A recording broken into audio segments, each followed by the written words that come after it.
Good morning. This is G. Srinivasu.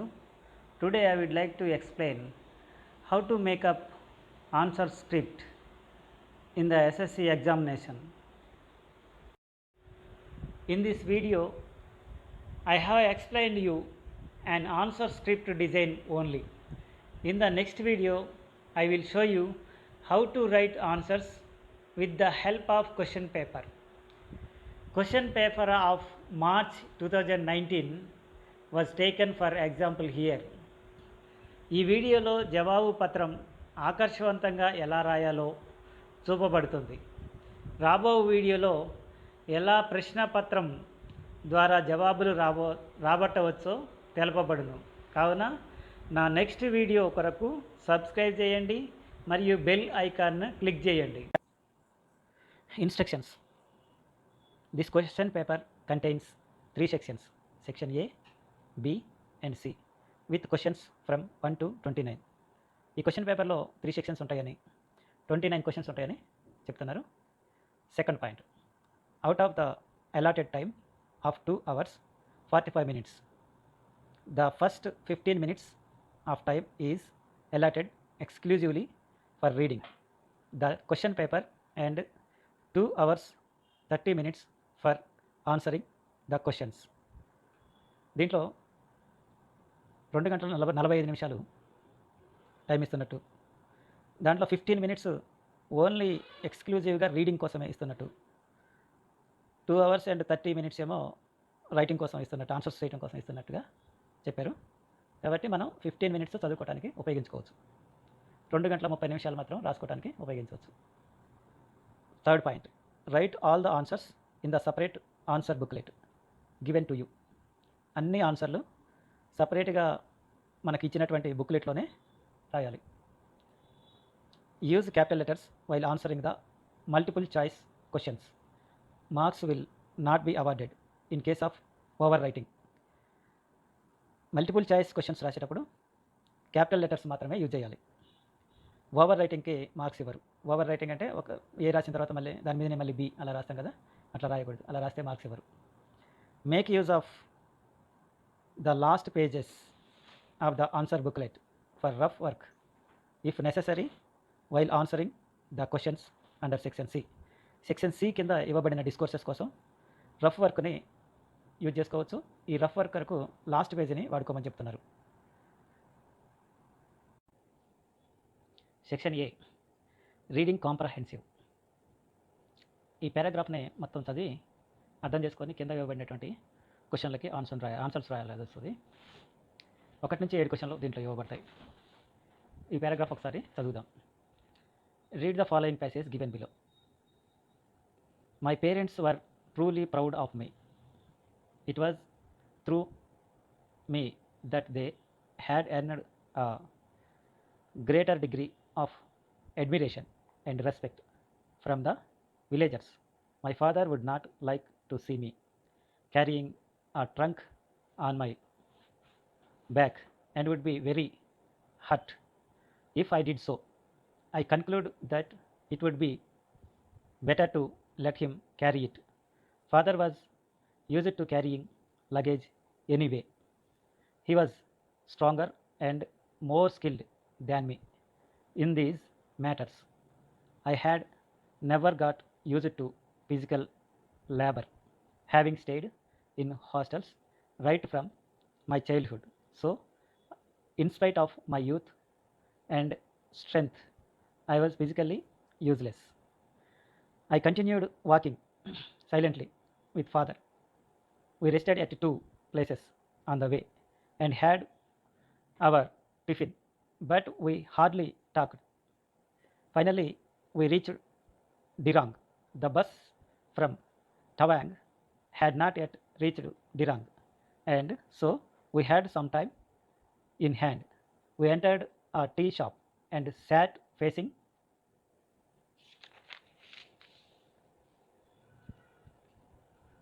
each other. Father appeared tired. I felt sorry for him, but could not bring myself to say anything. I asked the waiter to get us 2 cups of tea.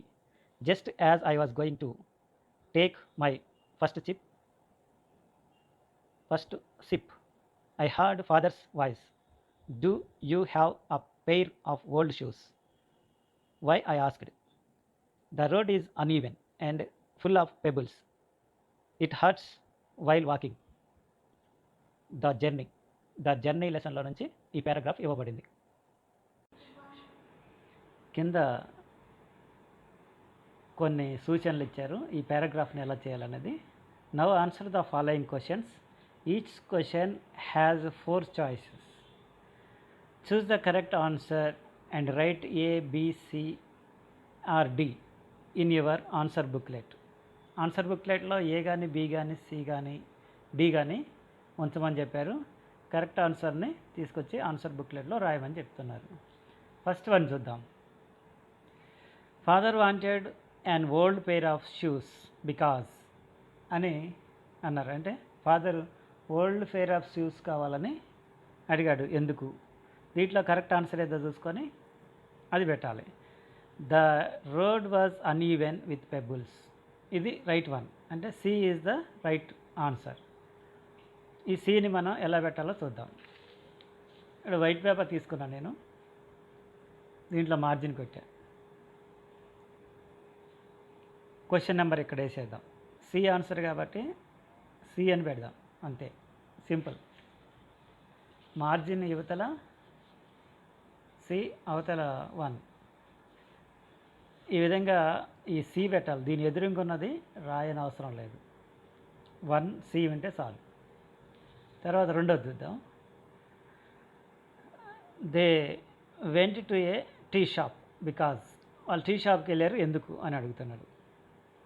దీంట్లో the bus had not yet arrived, ఇది right answer కాబట్టి 2 అనేసేసి ఈ B పెడితే చాలు. The bus had not arrived అనేది రాయని అవసరం లేదనమాట. 2వ నెంబర్ వేయండి. What is the answer? B. B అని ఇలా నీట్గా రాసేయండి, అయిపోద్ది. Third question. I was physically useless.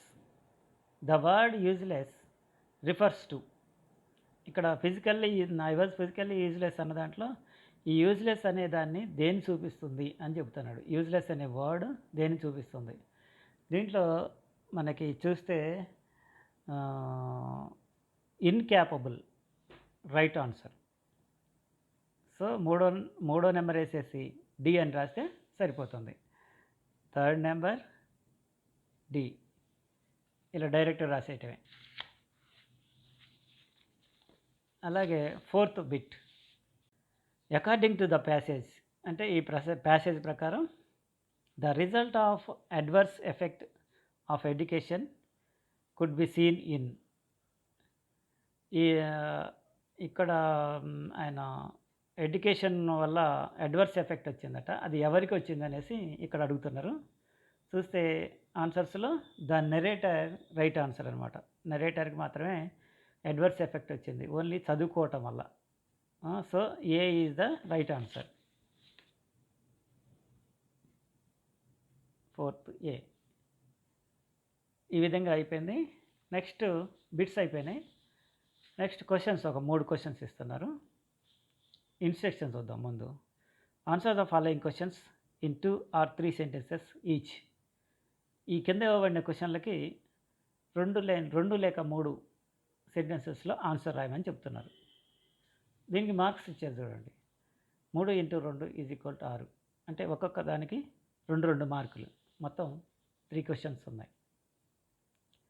How did the narrator justify his guilt in his mind? తన మైండ్లో నెరేటరు ఎలా జస్టిఫై చేసుకున్నాడు తన గిల్టీనెస్ని అనేది అడుగుతున్నారు. దీని ఆన్సర్ ఇలా రాశారు. The narrator justified his guilt in his mind by saying he was physically useless. మీరు కావాలంటే మీ ఓన్గా వేరే విధంగా కూడా రాసుకోవచ్చు, no problem. 6th question. Why did you think the narrator and his father hardly spoke to each other? Narrator and his father మాట్లాడుకోలేదు, ఎందుకు, నువ్వేమనుకుంటున్నావు అని అడుగుతున్నారు. I think that the narrator and his father hardly spoke to each other because they had their own thoughts. ఇలా రాశాను. మీకు వేరే idea ఏమన్నా వస్తే దాన్ని రాసేయచ్చు అనమాట. 7th one. What would you do if you were in the narrator's place? Narrator ప్లేస్లో నువ్వు ఉంటే ఏం చేస్తావు? If I were in the narrator's place, I would carry my luggage. ఈ విధంగా నేను రాశా. మీరు ఇంకో విధంగా కూడా రాసుకోవచ్చు. ఎలా రాసినా కానీ కరెక్టే. ఇప్పుడు ఈ పారాగ్రాఫ్ సంబంధించిన 7 క్వశ్చన్స్కి మనం ఆన్సర్ రాసాం కదా. ఇక్కడ మనం ఒక గీత కొట్టాలి. అలాగే మీరు గమనించండి, ప్రతి క్వశ్చన్ రాసిన తర్వాత ఈ ఆన్సర్ ఈ 2 ఆన్సర్ల మధ్య కొంచెం ఎక్కువ గ్యాప్ ఉండేట్టు చూసుకోండి. ఒక లైన్ వచ్చే విధంగా చూసుకోండి. అలాగే 6th 7th మధ్యలో ఒక కొంచెం గ్యాప్ ఉండేట్టు చూడండి. ప్రతి ఆన్సర్కి గీత కొట్టాల్సిన అవసరం లేదు. ఈ 7th దగ్గర నుంచే 7th అయిపోయింది అంటే 7 అంటే ఒక పారాగ్రాఫ్ అయిపోయింది కాబట్టి ఇక్కడ నుంచి గీత కొడితే ఎగ్జామినర్కి ఈజీగా ఉంటుందన్నమాట. ఇలా కొట్టాలి. చూడండి, సింపుల్గా ఉండాలి. దీన్ని ఏదో డెకరేట్ చేసేసి ఈ గీతలు బాగా కొట్టేయటం అటువంటి ఏం చేయకూడదు. సింపుల్ అండ్ అట్రాక్టివ్గా ఉండాలి. డైరెక్ట్ ఆన్సర్లు ఎగ్జామినర్కి చూపించే విధంగా ఉండాలి. తర్వాత నెక్స్ట్ క్వశ్చన్స్లోకి వెళ్దాం మనం. సెక్షన్ 1లో ఇంకొక కాంప్రహెన్సివ్ ప్యాసేజ్ ఉంది. ఈ ప్యాసేజ్ చూద్దాం. దీంట్లో 8 నుంచి 12 దాకా క్వశ్చన్స్ ఇస్తారు. ఒకసారి ఈ ప్యాసేజ్ చదువుదాం. Read the following passage. Out side mister Nana's front are they 3 large empty drums. The bright red paint now flaking away, but the skull and crossbones symbol clearly visible on each, and in a clearing 200 meter way from the villagers, next to a stream that the villagers get their drinking water from, is an enormous pyramid of identical drums reaching to the sky. Some of them are badly corroded, their slimy contents of various colors, grey, dark green, bright orange, etc., leaking out down onto the baked African earth and into the stream. Some have fallen down and rolled, or been rolled by playful children into the bush. Some are smoking in the midday heat. Some are swelling as if their contents are bursting out. Some have already burst. They came on a Wednesday, Sunday Nana. Many big lorries. They took all day unloading them. No one told us what was in them. They gave the chief a brown paper bag. I saw him smiling as the lorries drive away. This was 5 years ago. Then 3 months ago, one of the brightest boy in the village, Thomas Egonio, started university in Lagos. He came home one weekend with a new chemistry book and spent all day looking at the drums and writing things down and talking to himself and shaking his head. We all thought he had gone mad. Then he called a meeting of the village and told us that the drums contained poisonous chemicals. He said they had come from Italy, but I don't know where that is. Is it in Europe? Question mark. ఈ విధంగా paragraph ఇచ్చారు. దీంట్లో కూడా ABCD వీటిలలో ఏదైనా ఒక ఆన్సర్గా capital letters మాత్రమే పెట్టమని మనకి ఇక్కడ ఇన్స్ట్రక్షన్స్ ఇచ్చారు. ఇక 8th క్వశ్చన్ చూద్దాం. ఈ క్వశ్చన్కి ఆన్సర్ కూడా పైన ఇప్పుడు చదివినటువంటి పారాగ్రాఫ్ నుంచే ఇచ్చుకోవాలి. I saw him smiling as the lorries drive away. I refer to ఇక్కడ దీంట్లో ఐ అనేది దేన్ని చూపిస్తుంది అనేది అడుగుతున్నారనమాట.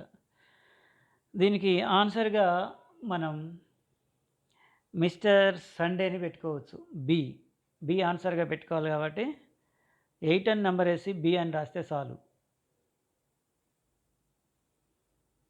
ఇలా 8 నెంబర్ వేసేసి బి అని రాస్తే చాలు. దాని పక్కన ఉన్నది మనం రాయాల్సిన అవసరం లేదు. బి అనేది కనపడితే చాలు, ఎగ్జామినర్ రైట్ కొట్టేసి 1 మార్క్ వేస్తారు.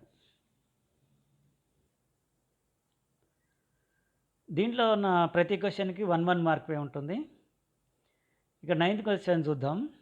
Which of the following statements is not in accordance with the passage? ప్యాసేజ్కి సంబంధం లేనటువంటి సెంటెన్స్ ఏంది దీంట్లో అని అడుగుతున్నారు.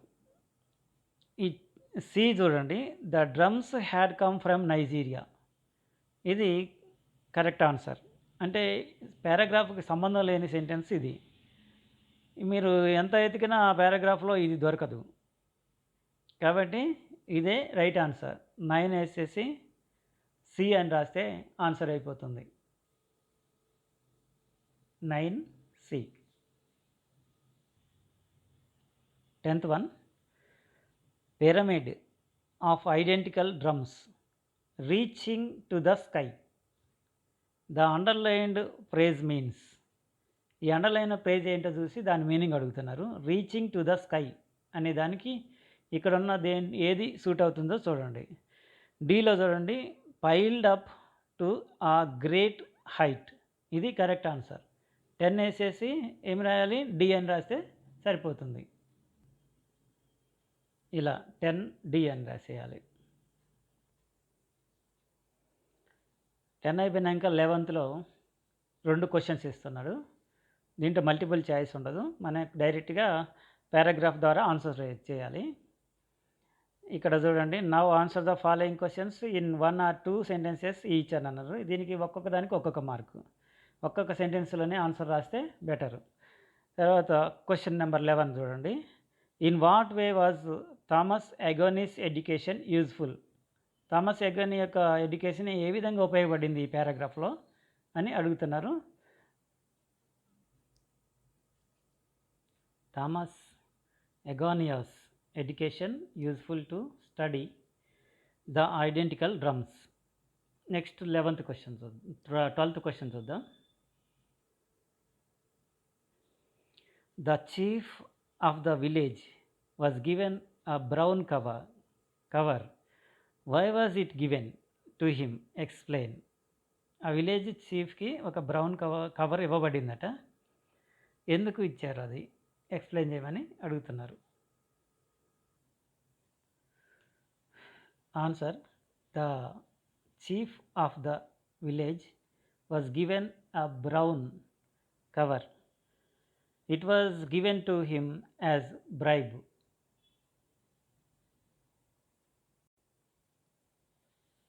ఈ 12వ క్వశ్చన్ కూడా అయిపోయాక ఒక గీత కొట్టాలి. ఇలా గీత కొట్టడం వల్ల ఈ పారాగ్రాఫ్ సంబంధించిన సెట్ అంతా ఒక దగ్గర ఉంటుంది. దీనివల్ల ఎగ్జామినర్కి ఈజీగా ఉంటుంది. టక్క రైట్లు కొట్టి ఎక్కువ మార్కులు వేయడానికి ఛాన్స్ ఉంటుంది అనమాట. ఎక్కువ అంటే ఒక్కొక్క దానికి ఒక్కొక్క మార్కు, 5 మార్క్స్ గ్యారంటీగా వేస్తారు కరెక్ట్గా ఆన్సర్ మనం రాస్తే. ఈ విధంగా ఇక్కడ గీత కొట్టంగా ఇప్పుడు 12 నుంచి మనం స్టార్ట్ చేయాలి. మన సెక్షన్స్ అవి ఏమేమి రాయక్కర్లేదు, డైరెక్ట్ నెంబర్లు వేసేసి ఆన్సర్స్ రాస్తే చాలు. ఇక్కడ సెక్షన్ బిలోకి వెళ్ళిపోదాం. ఇప్పుడు సెక్షన్ బిలో ఏమేమి ఉంటాయి, వొకాబులరీ అండ్ గ్రామర్ ఉంటుంది. ఇది కూడా ఈ సెక్షన్ బి మొత్తం 10 మార్క్స్కి ఉంటుంది. దీంట్లో మళ్ళీ పారాగ్రాఫులలో ఉంటుంది. మనం 13 నుంచి 17 దాకా ఉన్నటువంటి పారాగ్రాఫ్ ఏంటో ఇప్పుడు మనం చూద్దాం. ఈ పారాగ్రాఫ్ ఏం చేయాలి అనేది ఒకసారి మనం గమనిద్దాం. Read the following passage given below. 5 sentences in the passage are numbered from 13 to 17 at the beginning. Each of these sentences has an error. దీంట్లో 13 నుంచి 17 దాకా సెంటెన్సెస్ ఉంటాయట. ఈ పారాగ్రాఫ్లో 13, 14, 15, 16, 17 అని నెంబర్లు వేసి ఉంటాయి. ఒక్కొక్క సెంటెన్స్కి ఒక్కొక్క నెంబర్ వేసి ఉంటుంది. ప్రతి సెంటెన్స్లో ఒక మిస్టేక్ ఉంటుంది. Correct and rewrite the sentences in your answer booklet. ఈ ఈ సెంటెన్స్‌లో ఉన్నటువంటి తప్పుని సరిచేసి, మళ్ళీ ఈ సెంటెన్స్ ఆన్సర్ బుక్‌లో రాసి చూపించమని అంటున్నారు. కరెక్ట్ చేసి రాసి చూపించాలన్నమాట.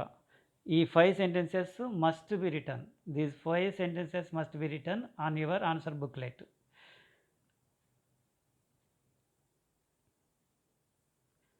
13th సెంటెన్స్‌లో ఏం మిస్టేక్ ఉందో చూద్దాం. Does the seagulls not fly? ఇక్కడే కనబడుతుంది. ఇక్కడ డస్ ఉంది, ఇక్కడ ఫ్లైస్ ఉంది. నాట్ ఫ్లైస్ అని ఇచ్చాడు. ఫ్లై ఉండాలన్నమాట. ఇక్కడ ఈ మిస్టేక్ ఉంది కాబట్టి ఈ మిస్టేక్ సరిచేసి మళ్ళీ ఈ సెంటెన్స్ మొత్తం రాసేసి చూపిద్దాం మనం. ఇలా సెంటెన్స్ మొత్తం రాసేసాక ఈ ఫ్లైస్ అని వాళ్ళు ఇచ్చారు కాబట్టి మనం ఫ్లైగా మార్చాము. ఆ ఫ్లైగా మార్చినటువంటి ఆ వర్డ్ని ఒకదాన్ని అండర్లైన్ చేసి చూపిస్తున్నాం. ఈ అండర్లైన్ చేసి చూపించడం వల్ల డైరెక్ట్గా ఎగ్జామినర్ ఇక్కడ మార్చారని తెలిసి ఇక్కడ రైట్ కొట్టేసి చక్కగా 1 మార్క్ వేస్తారనమాట. ఇది మనం చేసే process. Does the seagull not fly across the sun alone and without a nest? ఈ విధంగా రాయాలి. నెక్స్ట్ 14 చూస్తే 14 నెంబర్ వేసేసి 14వ క్వశ్చన్ చూద్దాం. He quoted Khalil Gibran, my hesitant mother, your children are not your children. దీంట్లో మనం మిస్టేక్ ఏంటుందో కనుక్కోవాలి. హీ కోటెడ్ ఖలీల్ గిబ్రాన్, ఇక్కడ 2 మిస్ అయిపోయింది అనమాట. టు మై హెస్టెంట్ మదర్ అని రాయాలి. మనం ఈ సెంటెన్స్ మొత్తం రాసుకుంటూ 2 పెట్టి రాసేద్దాం.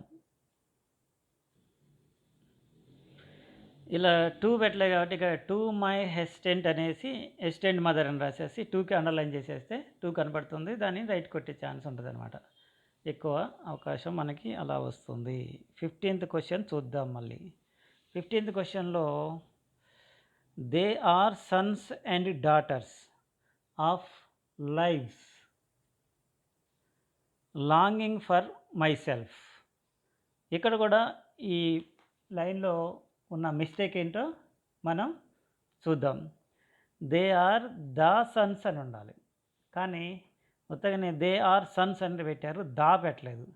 మనం ఆ దా పెట్టేసి ఆన్సర్ రాసేస్తే అయిపోతుంది అనమాట. దే ఆర్ ద సన్స్ ఈ విధంగా మొత్తం రాసేసా, కానీ దా వాళ్ళు పెట్టలే కాబట్టి మనం దా పెట్టేసి దాకి అండర్లైన్ చేసి చూపించామన్నమాట. నెక్స్ట్ 16th చూస్తే 16thలో they coming through you but not from you. ఈ విధంగా ఉంది. ఇక్కడ మిస్టేక్ మనకు కనబడుతుంది. దే కమ్ అని రావాలి, కానీ కమింగ్ అని ఇచ్చారు. దీన్ని సరిచేసి రాసి దీన్ని అనలైజ్ చేసి చూపిద్దాం మనం. They come through you but not from you. ఈ విధంగా కమ్కి అండర్లైన్ చేసా. ఇక్కడ తప్పు ఉంది కాబట్టి అక్కడ అండర్లైన్ చేసేసా. ఇక 17th క్వశ్చన్. 17th ఏంటి? For they have own their thoughts. ఇక్కడే అడుదిటి ఇటుదట్టు రాశాడు. For they have their own thoughts. Their own thoughts అనాలి. For they have their own thoughts. ఇది ఇటు పెట్టేసి మనకి గజిబిజ్ చేయడం కోసం అట్లా పెట్టారనమాట. ఇక మనం దాన్ని సరి చేసి రాసేస్తే అయిపోతుంది. For they have their own thoughts. ఈ రెండింటికి అండర్లైన్ చేసా, ఎందుకంటే ఇది ఇటు రాశారు కాబట్టి మనం సరి చేసి పెట్టాం కాబట్టి ఈ రెండింటికి అండర్లైన్ చేశా. ఈ విధంగా 13 నుంచి 17 దాకా ప్రతి దాంట్లో ఒక్కొక్క వర్డ్కి అట్లా అండర్లైన్ చేసుకుంటూ వస్తే దీనికి కంపల్సరీగా మీకు 5 మార్క్స్ వస్తాయి. కరెక్ట్గా సరి చేసి రాస్తే 5 మార్క్స్ వస్తాయి. తర్వాత ఇంకొక పారాగ్రాఫ్కి వెళ్ళే ముందు ఇక్కడ మనం గీత కొట్టుకోవాలి. ఇది అయిపోయింది కాబట్టి ఈ సెక్షన్ అయితే ఈ పేజీకి సరిపోయింది కాబట్టి ఇక్కడ కొట్టక్కర్లేదు. ఒకవేళ మిడిల్ ఆఫ్ ద పేజీలో ఎండ్ అయింది అనుకోండి, అప్పుడు ఒక గీత కొట్టండి దీనికి. ఈ సెక్షన్ వరకు, అంటే ఈ బ్రాంచ్ వరకు, ఈ పారాగ్రాఫ్ వరకు అన్నీ ఒక దగ్గరే ఉన్నట్టుగా ఉంటాయన్నమాట. నెక్స్ట్ పారాగ్రాఫ్ చూస్తే దీన్ని ఏం చేయమన్నారో చూద్దాం.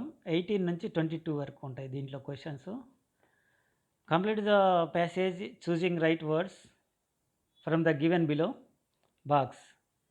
Each blank is numbered. Right the correct word in your answer booklet.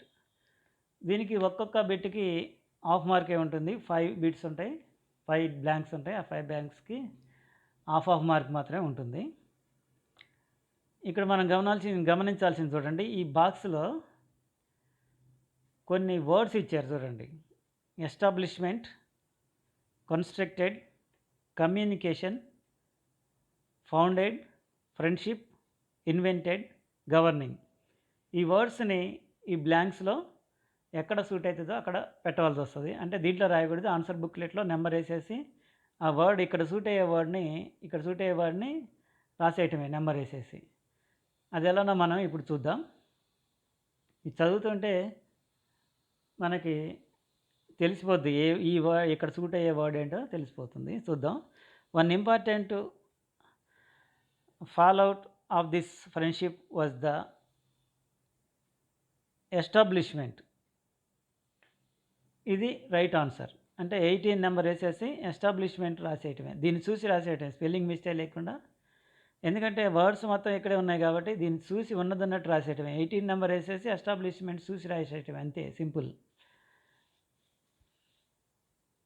18 number వేసాను, ఎస్టాబ్లిష్మెంట్ రాస్తున్నా.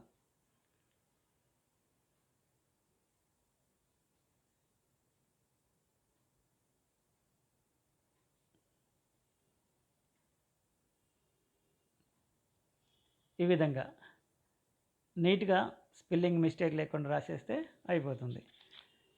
నెక్స్ట్ ఆఫ్ ద చిత్రబాణి ఏ కమ్యూనికేషన్. ఇక్కడ కమ్యూనికేషన్ అనే వర్డ్ వస్తుంది. కమ్యూనికేషన్ని రాసేస్తే అయిపోద్ది. 19 నెంబర్ వేయటం. 19 కమ్యూనికేషన్.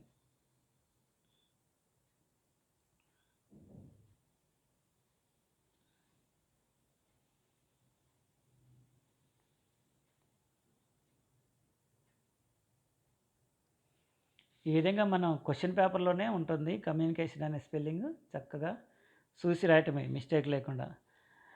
అంత మిస్టేక్ రాయకూడదు, పక్కన వాళ్ళ దాంట్లో చూసి రాయకూడదు. క్వశ్చన్ పేపర్లోనే ఉంటుంది ఆన్సర్ కూడా. ఓకేనా. తర్వాత 20 నెంబర్లో ఏముంది, 20 నెంబరు రాబిట్స్ ఫౌండ్ అని వస్తుంది. ఇక్కడ ఫౌండెడ్ అనేది ఉంది కదా, ఆ ఫౌండెడ్ వస్తుంది. ఈ ఫౌండెడ్ని రాసేయటమే.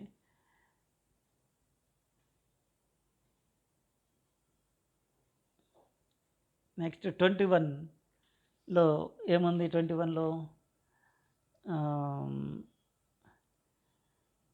Which as token of friendship రావాలి ఇక్కడ. సో ఇక్కడ ఫ్రెండ్షిప్ మనకి ఇక్కడ కనబడుతూనే ఉంది చూడండి. ఈ ఫ్రెండ్షిప్ రాసేస్తే చాలు.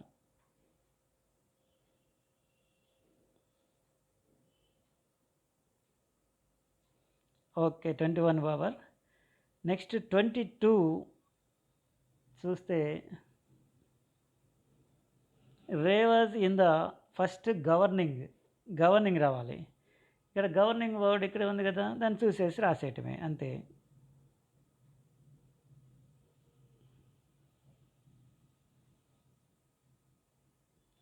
ఓకే, మనం 5 వర్డ్స్ రాసాము ఇక్కడ. కానీ ఇక్కడ ఎన్ని ఇచ్చాడు, 1 2 3 4 5 6 7 ఇచ్చారు. ఇవన్నీ వేస్ట్, మిగతా అన్ని వదిలేసేయటమే. మనకు కావాల్సినటువంటి 5 వర్డ్స్ రాసేసాం. ఈ 5 వర్డ్స్ అయిపోయినాక చక్కగా ఇక్కడ ఒక గీత కొట్టేసేద్దాం. ఒక పారాగ్రాఫ్కి ఒక గీత. దీన్ని వాళ్ళు రైట్ కొట్టేసి 2.5 మార్క్స్ వేసేస్తారు. ఈజీగా ఉంటుంది అన్నమాట గీత కొట్టేసేస్తే. ఈ విధంగా గీత కొట్టి మనం ఇంకొక పారాగ్రాఫ్లోకి వెళ్ళిపోదాం.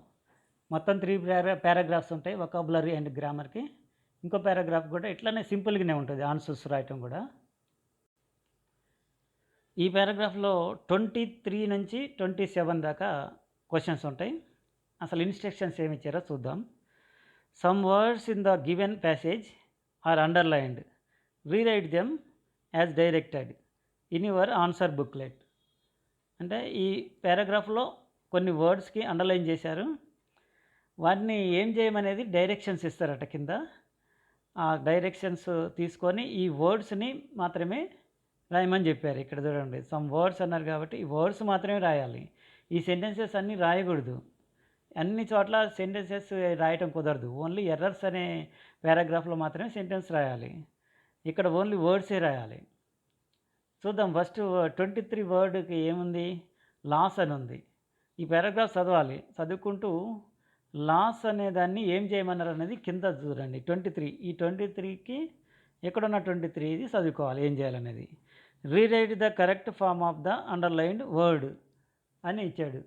అంటే ఈ అండర్లైన్ చేసినటువంటి ఈ వర్డ్ ఫామ్ తప్పు ఫామ్ ఇచ్చాడనమాట. ఆ కరెక్ట్ ఫామ్ రాయాలి. యాక్చువల్గా ఇక్కడ లాస్ట్ అని ఉండాలి, కానీ లాస్ అని ఇచ్చారు. మనం కరెక్ట్ చేసేసి రాసేయటమే. ఆన్సర్ డైరెక్ట్ నెంబర్ వేసేసి రాసేద్దాం. 23 అని వేసేసి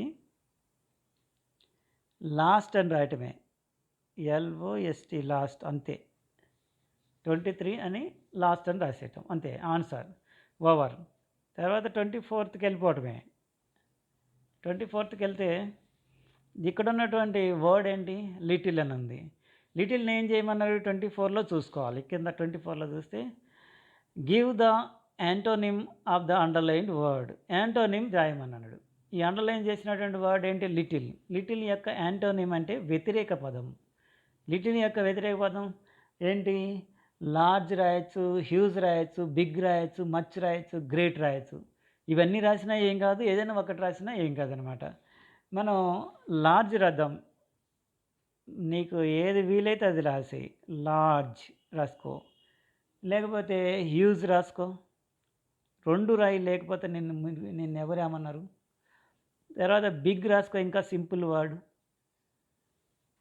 ఇలా ఒక బిగ్ రాసినా ఏం కాదు, ఒక హ్యూజ్ రాసినా ఏం కాదు, ఒక లార్జ్ రాసినా ఏం కాదు. ఇవన్నీ రాసి ఇంకా రాయాలనిపించి నీకు మచ్ రాయాలనిపించింది అనుకో, మచ్ రాసి ఆపోజిట్ వర్డే కదా. తర్వాత గ్రేట్ రాయాలనుకో, గ్రేట్ రాసే, నీ ఇష్టం. వీళ్ళల్లో ఏ ఒక్కటి రాసినా కానీ రైట్ అవుతుంది. తర్వాత 25లోకి వెళ్దాం. 25th వర్డ్ ఏంటి, డిజాస్టర్. ఈ డిజాస్టర్ యొక్క దాన్ని ఏం చేయమన్నారో చూద్దాం. 25లో డిజాస్టర్ని give the meaning of the underlined word అంటే మీనింగ్ చెప్పమని అంటున్నాడు. డిజాస్టర్ యొక్క మీనింగ్ ఏంటో రాయమంటాడు. డిజాస్టర్ అంటే డ్యామేజ్ కావటమే కదా. సో మనం డ్యామేజ్ అని రాస్తే సరిపోతుంది. సేమ్ మీనింగ్ వచ్చేటట్టు చూస్తే చాలు. 25 నెంబర్ వేసేసి డ్యామేజ్ అని రాస్తే అయిపోతుంది.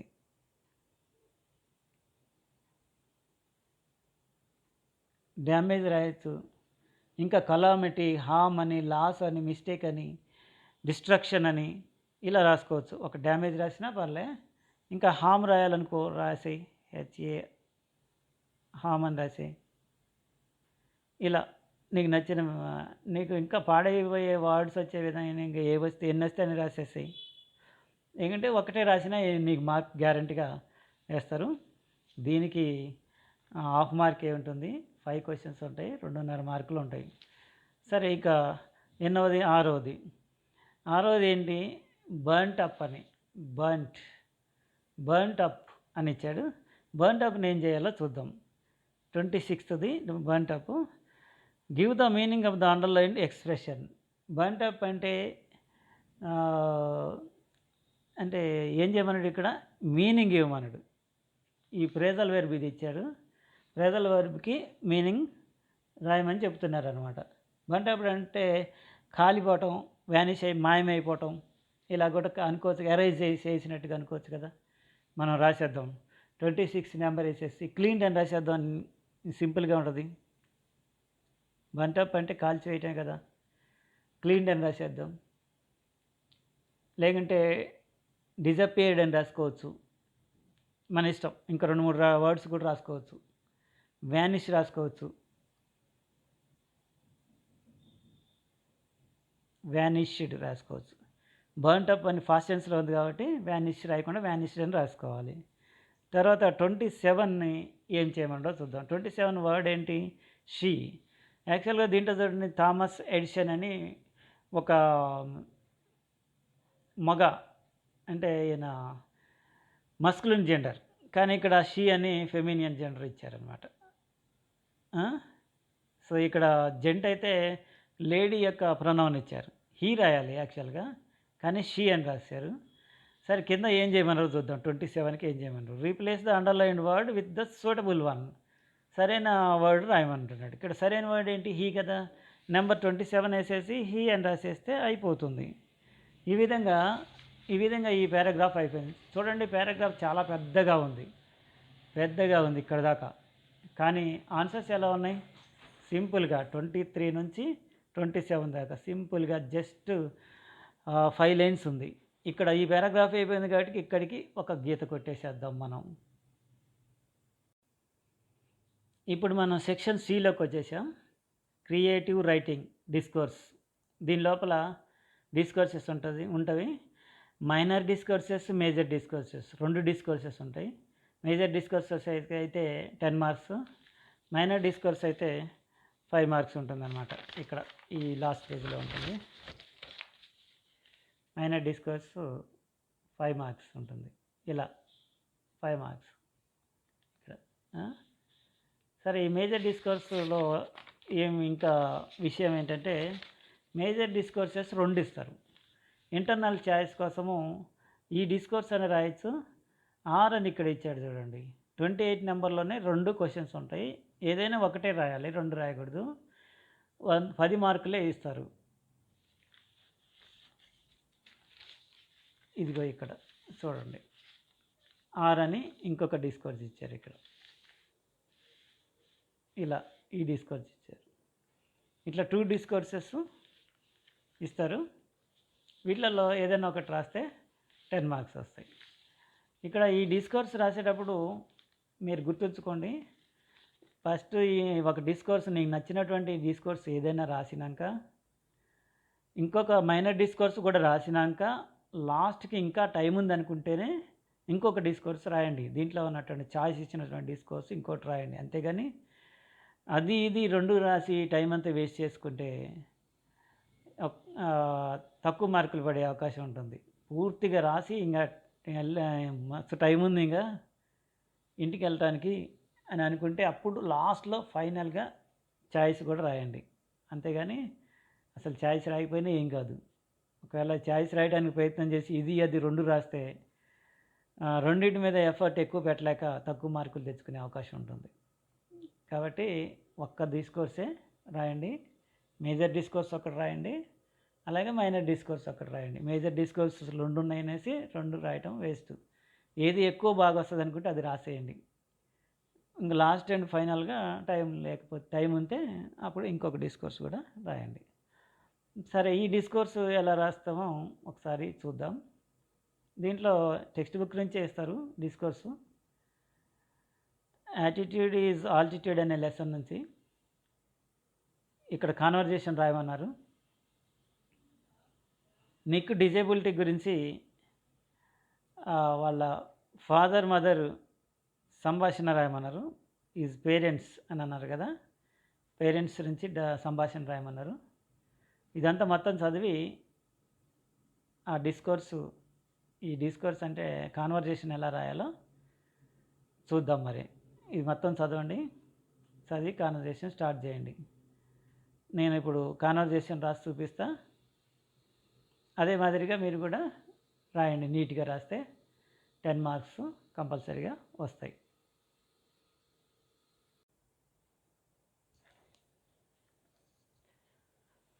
ఇక్కడ 28 నెంబర్ వేసేసి ఈ విధంగా నేను కాన్వర్జేషన్ రాశాను.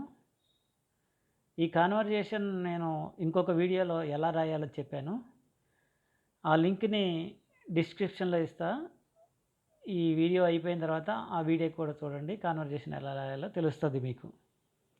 ఇక్కడ కాన్వర్జేషన్ బిట్వీన్ నిక్స్ పేరెంట్స్ అని హెడ్డింగ్ పెట్టా. తర్వాత ఒక చిన్న పారాగ్రాఫ్ రాశాను. నెక్స్ట్ మదర్ ఫాదర్ మాట్లాడుకుంటున్నట్టుగా ఒక 10 ఎక్స్చేంజెస్ రాశా. ఇది ఈ పేజీలో సరిపోక ఇంకొక పేజీలో కూడా రాశాను.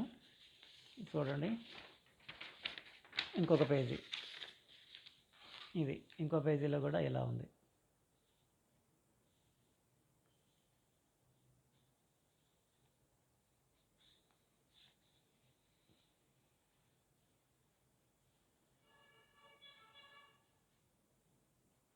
ఇది కూడా సరిపోతే ఇంకొక పేజీ యూజ్ చేసా. నెక్స్ట్ పేజ్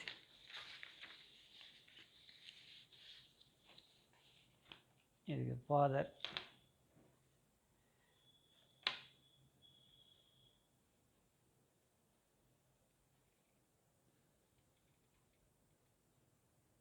ఇలా మొత్తం అయిపోయినాక లాస్ట్కి ఒక గీత కొట్టా. 10 ఎక్స్చేంజెస్ అయినా లేదో ఒకసారి మనం చూద్దాం. ఫస్ట్ నుంచి చూస్తే ఫస్ట్ పేజీలో ఇక్కడ నుంచి స్టార్ట్. ఒక మదర్ ఫాదర్ కలిపి ఒక ఎక్స్చేంజ్ అనమాట.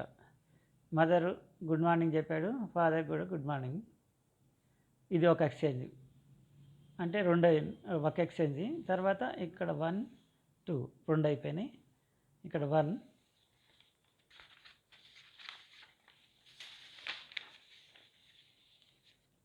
2 3 అయిపోయినాయి.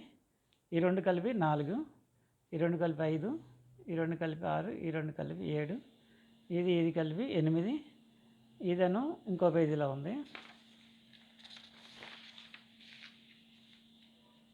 ఇక్కడికి 9, ఈ 2 కలిపి 10. ఇక్కడికి 10 ఎక్స్చేంజెస్ అయిపోయినాయి. ఇంకా ఒక హాఫ్ ఎక్స్చేంజ్ ఎక్స్ట్రా కూడా వచ్చింది. సరే, ఈ విధంగా మీరు 10 ఎక్స్చేంజెస్ కన్నా ఎక్కువ రాయాలి. 10 ఎక్స్చేంజెస్ కన్నా తక్కువ రాస్తే మీకు 10 మార్క్స్ రావన్నమాట, తగ్గిస్తారు. ఎగ్జామినర్ తగ్గించే అవకాశం ఉంది. కాబట్టి మీరు 10 ఎక్స్చేంజెస్ వరకు రాయడానికి ప్రయత్నం చేయండి. అయితే మీరు రాసే ప్రతి అక్షరం స్పష్టంగా అర్థం కావాలి, రిలవెంట్గా ఉండాలి. వాళ్ళు అడిగిన క్వశ్చన్కి డైరెక్ట్గా ఆన్సర్ ఇవ్వాలి. వేరే ఏదేదో రాసేస్తే మార్క్స్ వేయరు అనమాట. ఇక్కడ నెక్స్ట్ ఇంకొకటి మిగిలిపోయింది. లాస్ట్ అండ్ ఫైనల్గా ఈ డిస్కోర్స్ మనం రాసాము. ఏదంటే ఈ డిస్కోర్స్, మేజర్ డిస్కోర్స్ 10 మార్క్స్ అయినటువంటి కాన్వర్జేషన్ రాసేసాము. అయితే దీనికి ఆర్ అని పెట్టి ఇంకొక డిస్కోర్స్ ఇచ్చారు, మేజర్ డిస్కోర్సు. అదేంటంటే కొరియోగ్రఫీ స్క్రిప్ట్ అని ఇచ్చారనమాట. ఒక పోయం ఇచ్చారు. ఈ పోయం నుంచి మనం కొరియోగ్రఫీ రాయాలి. సరే, మనం ఒక పెద్ద డిస్కోర్స్ రాసాం కాబట్టి, మేజర్ డిస్కోర్స్ రాసాం కాబట్టి ఇది రాయాల్సిన అవసరం లేదు. ఒకవేళ అది కాన్వర్జేషన్ రాయలేకపోతే కొరియోగ్రఫీ వచ్చిందనుకో ఇది రాయాలన్నమాట. ఓకే, ఇది అయిపోయినా ఏం కాదు, ఎందుకంటే ఆర్ అని ఇచ్చాడు, లేఖ అన్నట్టు కదా, ఆర్ అంటే లేఖ కదా. సరే, ఇప్పుడు లాస్ట్ అండ్ ఫైనల్గా ఇంకొక మైనర్ డిస్కోర్స్ ఏమి ఇచ్చాడో చూద్దాం. 29 నెంబర్లో ఇక్కడ 29 నెంబర్ వేసేసి మనం స్టార్ట్ చేసేద్దాం. 29 నెంబర్ వేసేసి ఇక స్టార్ట్ చేసేయచ్చు. అసలు ఈ డిస్కోర్స్ ఏంటో బాగా చదివి మనం ఈ డిస్కోర్స్ని రాసేద్దాం. దీంట్లో ఏంది, బ్రేవ్ వాటర్ నుంచి ఇచ్చాడు, ఏం చేయాలని ఇచ్చాడు, ఒక నోటీస్ రాయమని ఇచ్చాడు. దీన్ని మొత్తం క్షుణ్ణంగా చదివి ఒక నోటీస్ ప్రిపేర్ చేయాలి. ప్రిపేర్ చేసేస్తే మన ఎగ్జామినేషన్ పర్ఫెక్ట్గా 100% రాసినట్టు అనమాట. సరే, ఈ నోటీస్ కూడా ఎలా తయారు చేయాలనేది నేను ఒక వీడియో చేశా, అది నేను డిస్క్రిప్షన్లో ఇస్తా, దాన్ని కూడా చూడండి, ఈ నోటీస్ ఎలా తయారు చేయాలో. ఇప్పుడు ప్రస్తుతానికి ఎగ్జాంపుల్గా మీకు వైట్ పేపర్ మీద ఈ నోటీస్ రాసి చూపిస్తా. దీంట్లోనే ఈ ఎగ్జామ్లోనే ఇక్కడ నోటీస్ రాసి చూపిస్తా, చూడండి. నోటీస్ రాశాను, 29 నెంబర్ వేసా, కాకతీయ కింగ్డమ్ అని నోటీస్ అని పెట్టేసి date, fill station to the Brave water, ఈ విధంగా మొత్తం నోటీస్ రాసా. నోటీస్ ప్రకారమే డేటు, టైము, వెన్యూ అవన్నీ వేసేసా. లాస్ట్లో ద కింగ్ అని రాశాను. చూడండి, బోర్డర్ కూడా కొట్టాను, ఇలా బోర్డర్ దీని చుట్టూ బోర్డర్ కొట్టాను. మైనర్ డిస్కోర్స్ కాబట్టి ఇలా బోర్డర్ కొట్టాలి, కంపల్సరీగా ఇలా బోర్డర్ కొట్టాలి. కొడితేనే మీకు 5 మార్క్స్ వస్తాయి. బోర్డర్ మర్చిపోతే 1/2 మార్క్ మిస్ అయిపోద్ది. నీట్గా నోటీస్ లాగా ఉండాలి. అలాగే దీంట్లో నేను ఎక్కడైనా వేరే కలర్ పెన్స్ యూజ్ చేశానా? యూజ్ చేయలే కదా. మీరు కూడా అంతే, యూజ్ చేయొద్దు.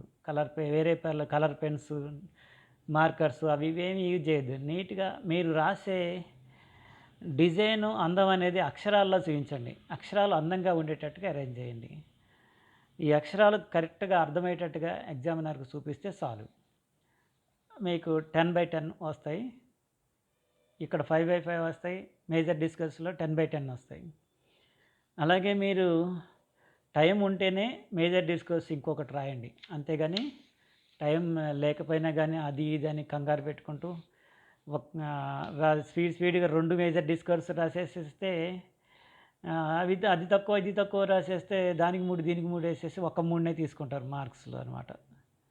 అంచేత ఒక్కదాని మీదనే బాగా ఎఫర్ట్ పెట్టేసి పర్ఫెక్ట్గా రాయండి. 10 మార్క్స్ మేజర్ వాటిలలో 10 మార్క్స్ వస్తాయి. అంత నీట్గా మంచిగా డెకరేటివ్గా ఉండాలి. డెకరేటివ్ అంటే కలర్స్ యూజ్ చేయొద్దు. ఓన్లీ మన అక్షరాలతోటే క్వశ్చన్ పేపర్ ఆన్సర్ షీట్ని డెకరేటివ్గా తయారు చేయాలి.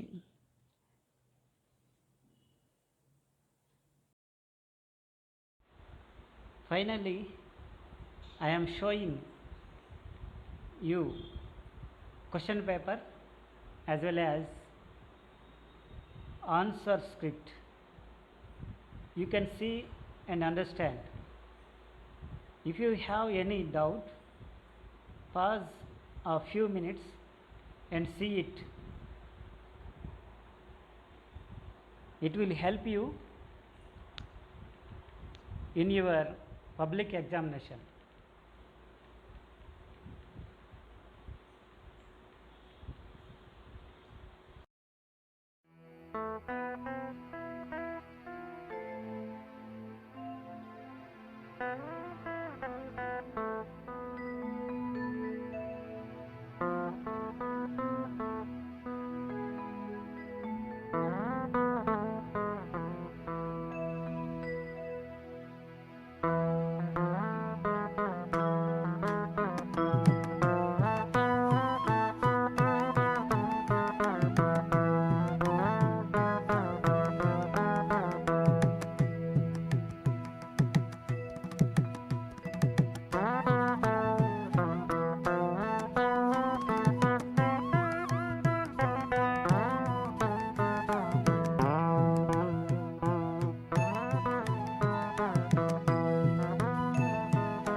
If you like this video, please share, like and don't forget to subscribe.